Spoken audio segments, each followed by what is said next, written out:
हमने सुना है ऐसा कि जब मार्केट एक बार नीचे आता है, उसके बाद जब दोबारा से वो बड़ी रैली शुरू होती है तो उसके सिकंदर बदल जाते हैं, लीडर्स दूसरे हो जाते हैं कोई, ऐसा होता है क्या?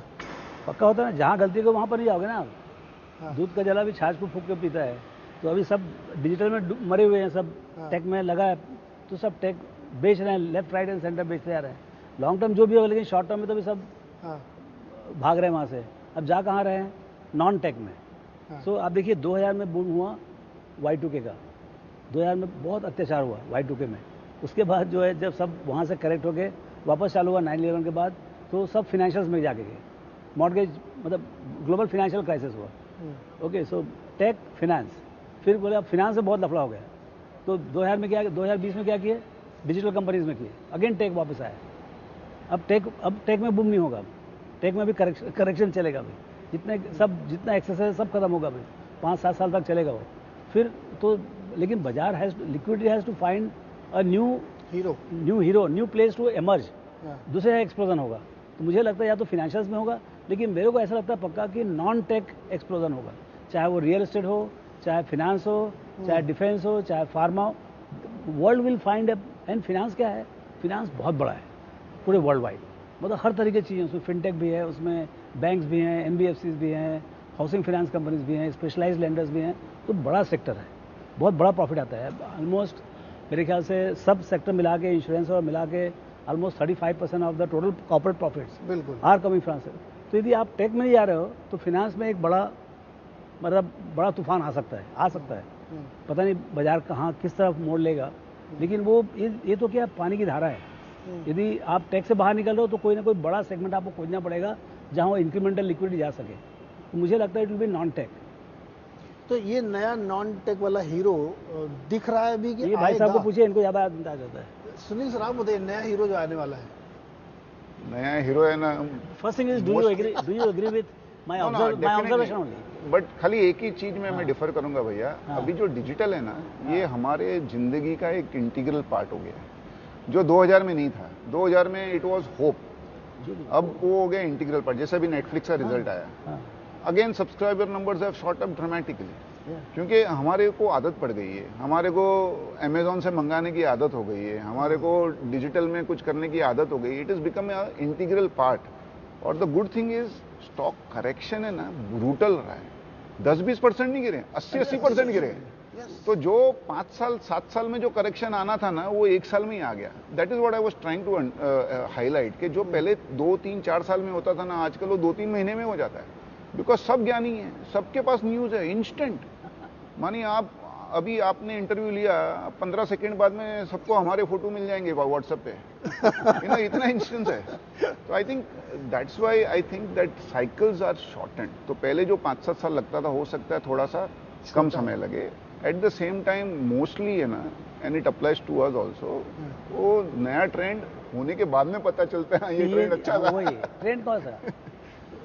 एक बड़ा अच्छा ट्रेंड इमर्ज, आपने कंजम्पशन और डोमेस्टिक की बात की है सर, ये जो नेटफ्लिक्स की आप बात कर रहे हैं, जिसका भी बहुत अच्छा सब्सक्रिप्शन 26 लाख नया बढ़ के आया, और अच्छा 2 दिन पहले इन्होंने डराया भी था कि मैं एक नया प्लान लेके आ रहा हूँ, थोड़ा सस्ता वाला है, जो US के लोगों को मिल जाए। अपने भारत में आप देखिए तो बहुत सारी फिल्में बन के आ रही साउथ से, और वो 400 करोड़ 500 करोड़ 600 करोड़ का बिजनेस कर ले रही ओवर द वीकेंड। तो क्या ये जो हमारे आगे OTT नहीं, जो हमारे पिक्चर वाले या डिस्ट्रीब्यूशन वाले या इस तरह के बिजनेसेस में बड़ी ग्रोथ दिख सकती है? देखो, इसमें एक थ्रेट भी है और अपॉर्चुनिटी भी है। अपॉर्चुनिटी पहले बात करेंगे, क्योंकि हम लोग पॉजिटिव ही रहना चाहते हैं। जैसे साउथ की पिक्चर है, अभी हमने पूरा है ना अब्जॉर्ब कर लिया, हम भी देख रहे हैं। I think it is a big opportunity for Indian film industry to go global. आज कोई पिक्चर यहाँ 200 करोड़ करती है, अगर वो US में हिट हो गई तो $1 बिलियन करेगी वो। करेक्ट। तो I think that is an opportunity, because ये सब OTT प्लेटफॉर्म से है ना, लैंग्वेज का बैरियर नहीं रहा। मैं बहुत बार देखता हूँ, बहुत अच्छी लगती है कोई मूवी या कोई सीरीज, पता चलता है स्पेन में बनी है या मैक्सिको में बनी है या नेदरलैंड की मैंने एक सीरीज देखी, बहुत अच्छी थी। तो I think this whole language barrier is gone. आपको डब किया हुआ, और इतना अच्छा डब किया हुआ मिलता है, आपको समझ ही नहीं आता। तो I think that is an opportunity. Threat है, आपको नए नए वे में आपको कंज्यूमर तक पहुंचाना पड़ेगा। पहले थिएटर में जाके आप कंज्यूम करते थे, अभी वो महीने 2 महीने में OTT में आ जाती है। तो पहले आप 5 मूवी देखते थे बाहर, थिएटर में जाके, हो सकता है अभी आप 1 या 2 ही देखो, आपको थोड़ी लैविश बनानी पड़ेगी पिक्चर ताकि लोग थिएटर में जाके देखें। आपको बड़ी स्क्रीन पे पिक्चर देखने के लिए आपको लैविश बनानी पड़ेगी ताकि उसमें कुछ स्पेशल इफेक्ट हो, तो थोड़ा सा एक थ्रेट भी हो सकता है। बट कंटेंट मेकर को अपॉर्चुनिटी बहुत बड़ी है, बिकॉज अल्टीमेटली आप भले ओटीटी पे हो या थिएटर में हो या टीवी में हो, अल्टीमेटली कंटेंट तो चाहिए आपको, राइट? तो कंटेंट विल बिकम किंग। ऐसा तो एक कंटेंट और लोग जानना चाहते हैं, जो दर्शक देख रहे हैं ना, वो उनको हमेशा मन रहता है कि वो अमीर बने, पैसे कमाए, पैसे से पैसा कमाना। अपने ट्रेडिशनली ये बड़ा लैकिंग था कि लोगों को लगता था कि पैसे से पैसा कमाना मतलब सूदखोरी करना है क्या। तो उन्होंने कहा नहीं भाई, पैसे से पैसा कमाना चाहिए, आप बहुत तरीके से अमीर बनने। तो सर नुस्खा क्या है अमीर बनने का? कैसे मतलब धैर्यपूर्वक बैठे रहें, खरीद लें और फिर 10 साल बाद जागें, क्या नुस्खा क्या है सर? देखिए, आप यंग हैं, एक तो पहले यंग हो चाहे कोई भी हो, पहले आप कंपाउंडिंग सीखें। ये इधर क्या है, आपका मतलब कहानी सुनाई पड़ेगी, 200 का बढ़ गया या 300 का बढ़ गया, लेकिन आपके पोर्टफोलियो में वही मार्केट प्लस 3-4% ही आने वाला है। तो आप ये समझ लो, यहाँ पर जितने लाखों करोड़ रुपए आ रहे हैं, सबको जो 12-13% जो बाजार का स्पीड है उतना ही मिल गया तो भी बहुत बड़ी बात है। 90% people don't get the index return, 90% people, क्योंकि वो गलत टाइम में खरीदते हैं, गलत टाइम में बेचते हैं। तो पहले तो ये कहते हैं आप इंडेक्स रिटर्न के लिए तैयार रहें। तो ऐसे 150 लोग हैं बाजार में जो यदि इंडेक्स 15% कर रहा है तो 20, 25, 30% कमा ले, जैसे ये है, ये कमा सकते हैं, है ना? ऐसे 25-50 हैं, समझे ना, जिनका कुछ लोग का नाम नहीं मालूम होगा मुझे, लेकिन ये लोग कर सकते हैं। लेकिन हर आदमी के लिए जो लाखों लोग हैं, अब तो हम लोग 10 करोड़ लोगों की बात कर रहे हैं, तो उनको सबको 12-13% ही मिलेगा, ये समझना चाहिए। अच्छा, अब 12-13% से आप रिच कैसे बनेंगे आप? हाँ। तो जैसे आप 15% रखते हैं आप, तो 5 साल में आपका पैसा डबल होगा। हाँ हाँ हाँ। 10 साल में कितना गुना होगा? 4 गुना। 4 गुना। 15 साल में 8 गुना, और 20 साल में 16 गुना, और 25 साल में 64 गुना। तो ये चीज़ आपको रखना पड़ेगा कि मैं 25 साल के लिए यदि 1 लाख रुपया हर महीने डालूं तो मेरा कितना पैसा बनेगा। सर इतना पेशेंस नहीं होता आजकल। तो लेकिन दूसरा कोई तरीका नहीं है सर। थोड़ा 25% हाँ, बताइए ना। नहीं, मैं अभी भैया को हो गए 40 साल, मुझे हो गए 30 साल। अगर फॉर्मूला अगर भैया ने जो बोला 5 साल में डबल में, तो 40 साल में 250 गुना होता है पैसा। तो 250 गुना में भी अगर आदमी को संतोष नहीं है तो कैसे संतोष होगा? Power of compounding. Power of compounding है, और उसमें कभी 1 साल अच्छा चला गया आपका, जैसे 20 और 21 में गया, तो 250 का 500 हो जाएगा। ये सवाल मैंने जानते क्यों पूछा सर?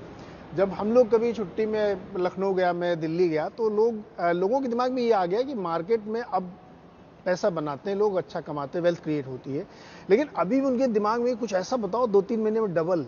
मैंने कहा भाई ऐसा कोई तरकीब मैंने अभी तक सीखी नहीं, मैं हर बार जाऊंगा तो ये सवाल जरूर पूछूंगा, लेकिन ऐसा होता नहीं। एक्चुअली दुर्भाग्य है अपना, और इन्वेस्टर को भी थोड़ा समझदारी से काम करना चाहिए। इक्विटी में डालते हैं ना, तो उनको 2 महीने में डबल चाहिए, और सेविंग अकाउंट में पूरे साल में उनको 2.5-3% मिलता है, बट लाखों करोड़ों रुपए है ना, वो जो कासा है, लाखों करोड़ों रुपए वो कासा में पड़े हैं, करंट अकाउंट और सेविंग अकाउंट में, और उसकी चिंता ही नहीं है लोगों को। बट इक्विटी में डालते ही है ना, 3 महीने में डबल चाहिए पैसा। तो उसमें क्या होगा ना, आपका एक आध बार कभी हो सकता है कोई आपका जैकपॉट लग गया, बट जैसे भैया ने कहा, अल्टीमेटली इंडेक्स से 3-4% भी अगर आपने कंसिस्टेंटली ज्यादा कमा लिया, तो you are superstar, not only in India, in the world.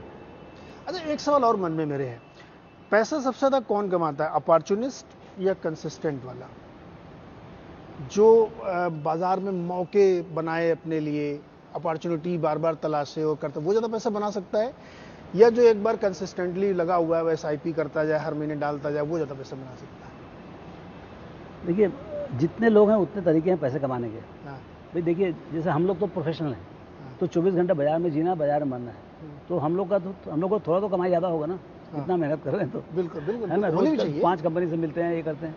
लेकिन जो आदमी कोई जॉब कर रहा है, बहुत अच्छा जॉब कर रहा है, जिसका 5-10 लाख रुपए महीने का तनख्वाह है, वो तो बेचारा वहाँ बिका हुआ है उसका टाइम, तो वो तो उतना ही टाइम लगा सकता है ना यहाँ पर पोर्टफोलियो में अलोकेट कर सकता है। एक वेल्थ मैनेजर आएगा, दे देगा, तो एकदम सेफ ये करेगा, उसको तो 12-15% ही मिलेगा। सो आप कितना उसमें मेहनत भी इंडिविजुअल करते हो। प्रोफाइल पे तय होगा कि हाँ? आपकी अपनी एपिटाइट कितनी है, आप कितना नहीं, मैनेज कर आप सकते कितना हैं, मेहनत कर रहे हो अपने पैसे के कितनी ऊपर। मेहनत कर सकते हैं। यदि आप 24/7 कर रहे हैं, आप चार्ट अकाउंटेंट हैं, MBA है, जाके आप फोन कर रहे हो, पता कर रहे हो, इकोसिस्टम भैया, Ecosystem। एनालिस्ट 10-15 एनालिस्ट Yeah, होने चाहिए साथ वही में सब। आपके। तो आप उतना मेहनत करोगे तो डेफिनेटली आपको रिजल्ट मिलेगा ना। हाँ, तो आपका एक्सपेक्टेशन भी सही होना चाहिए।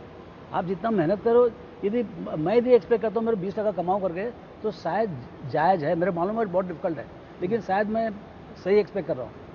ओके, मेरे मालूम है 20% कमाना डिफिकल्ट है, यदि बजाय 12% कर रहा है तो 15-16 हुआ तो बहुत हो गया। बहुत बढ़िया। ओके, लेकिन जो आदमी बाहर बैठा है, हाँ, जो कुछ मेहनत नहीं कर रहा, खाली हमको दे रहा पैसा कमाने के लिए, वो तो कैसे होगा? वो तो 12-13% होगा, 14% होगा।